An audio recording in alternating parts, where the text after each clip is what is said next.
редактора на Вестник от няколко години излиза няколко пъти с мнението, че най-големият проблем в политиката в България се казва Бойко Борисов.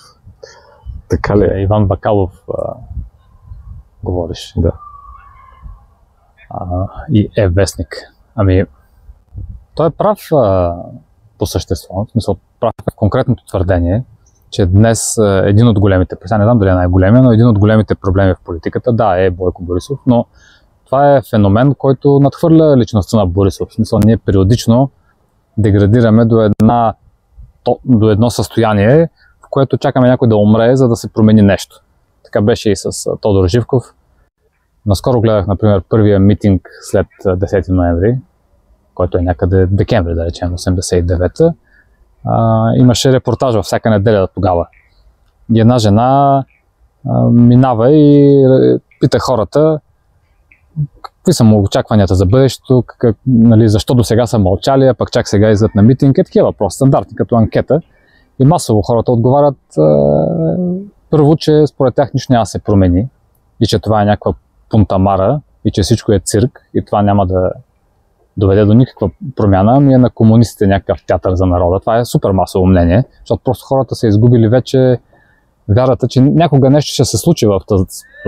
Представи си, нали, този човек управлява от 35 години. Все пак ние Борисов само от 15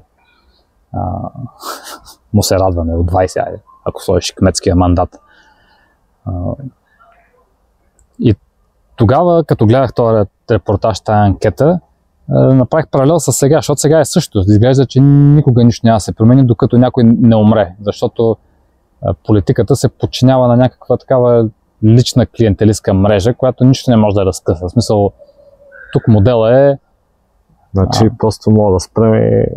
Не, това не означава, че трябва човек да спре да се бори. В смисъл, това докъде може да стига един човек, който дърпа конците, е много важно. В смисъл, количеството има значение. Защото има други държави, където този човек, който дърпа конците, нали, при нас е Борисов, в Заир е Мобуто Сесе Секо, нали, който примерно всяка вечер поръчва млади девици да му намерят неговата там security service, които той да обезчести, докато сега Борисов мисля, че само до репортерки в телевизията се е ограничавал.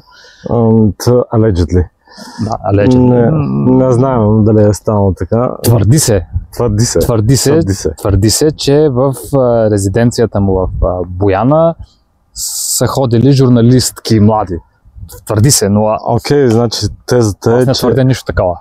Тезата е, че всичко е толкова окопано в своите позиции и няма какво да се направи, освен да се борим. Така, не, винаги има какво да се направи. В смисъл, да, борим се, ходим на протести, говорим за тия неща, снимаме супер дървени YouTube видеа, пишем във Facebook. В крайна сметка, това е сегашния Мегдан, хората, където са събирали и са говорили за политика, социалните медии, колкото и да е неприятно, това е fact of life, както се казва. Но това, че това непрекъснато се случва, говори за някакъв модел на българската политика, който е така уникален за нас. Ами не, може би го има в други страни, но мисълта ми е, че не е при нас като в Америка или при нас като във Франция. В смисъл, всяка държава си има историческа арка. Ние можем да споделяме нашата арка с други близки до нас държави, които примерно са били също в състава на Османската империя. Но решения отвън няма да работят, защото при нас е друго. Какви са решенията отвън? Ами, правилно е впечатление, че през годините така партиите и политиците, особено от така наречената демократична общност, от нашите хора, много често гледат към Запада и се опитват да внесат оттам някакви решения. Ето, веднага ти давам пример. През 2017 година демократичната общност се разцепи на няколко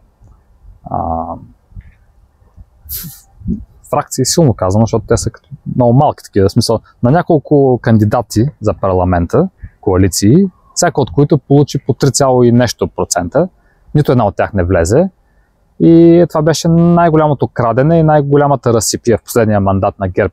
А защо не се коалираха? Защото да, България тогава играеше с гейовете. Имаше една гейска партия, която се казва Деус, което пък може би не се понрави на тия по-консервативно-християнските части от демократичната общност.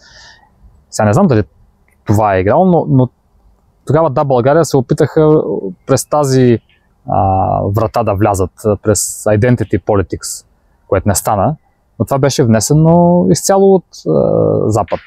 Това е Демократическата партия в Америка и така нататък, която играе много по тази струна с Identity Politics.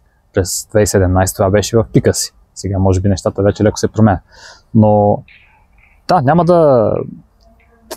да стане отвън. 100% сигурно. Трябва да разчитаме на някаква местна мисъл и на някаква местно лидерство. Как би изглеждало това нещо? Първо трябва да разберем всички какъв е политическия модел тук, а пък в момента мисля, че го разбират малко хора.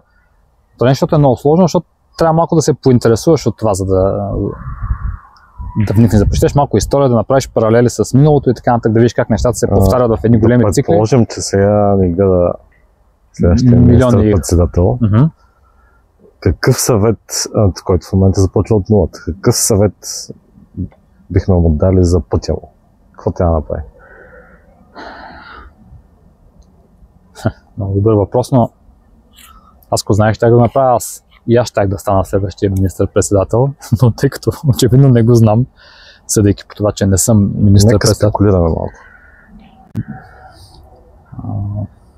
Първо, трябва да научим какъв е бил пътя до тук, за да не повтаряме досегашните грешки. Какъв е бил пътя до тук? Непрекъснати разединения, непрекъснати разцепвания. Това е отделна тема. Това е тотално за друго видео.